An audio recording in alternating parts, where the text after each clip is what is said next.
Whatever the issue, if you must shoot me, please.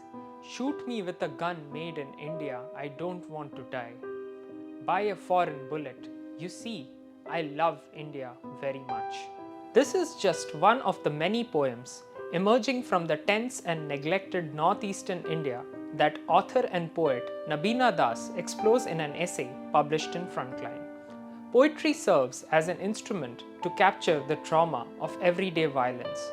This particular poem by Manipuri poet Tangjam Ibopishak Singh uses a rare weapon against warmongers, caustic humor, writes Das. For me, poetry is an act of defiance against the violence we face every day. In this conflict, poetry is both a shield and a weapon, writes Das in her essay. Cut to 2007, and Airom Chanu Sharmila, the Manipuri civil rights activist who embarked on a long hunger strike against the draconian Armed Forces Special Powers Act in Manipur, penned the poem Victorious Worm.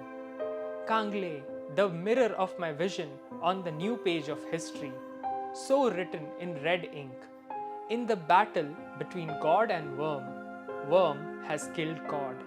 Sharmila's poems are deeply gendered and embody the great inequality of the battle between God and worm, writes Das. Like the resilient worm, she burrows deep in to lament and protest. The United Liberation Front of Assam, or ULFA, has similarly inspired poetry that explores the idea of a homeland. Mithinga Daimari, who wrote under the pseudonym Megan Kachari, penned poetry that portrayed systemic institutional violence. In the poem Void, the self-styled publicity secretary of ULFA, whose entire family was gunned down, writes, "The waves never know the depth of the sea. The banks never know the length of the river. The blood never knows where lives the heart."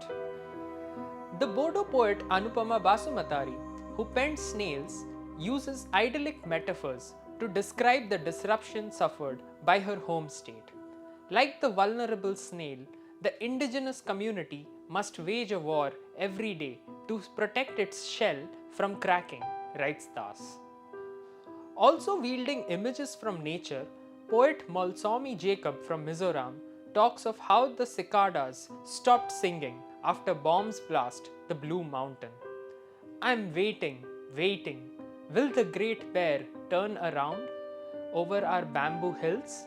Mizoram's Mona Zote, who describes herself as a poet disguised as a government employee, writes, "Poetry must be raw like a side of beef, should drip blood remind you of sweat, and dusty slaughter and the epidermal crunch, and the sudden bullet to the head." Then there are the Mia poets of Assam. The Urdu word Mia, often used pejoratively against the Bengali Muslims on the plains of the Brahmaputra, is used by these poets as a badge of honor. Poet Hafiz Ahmed says, Write down, I am a Mia. My serial number in the NRC is 200543. Das quotes the Meghalaya poet Kinfam Singh Nong Kinri on the function of poets. They are chroniclers who painstakingly record the banality of corruption and the banality of terror. By internalizing the violence of everyday life, poetry from northeastern India asks difficult questions of identity in a sparse, clinical language. As Nabina Das writes, the margins of war are filthy and riddled with false narratives. The only way the brutality can be matched is with razor-sharp words and imagination.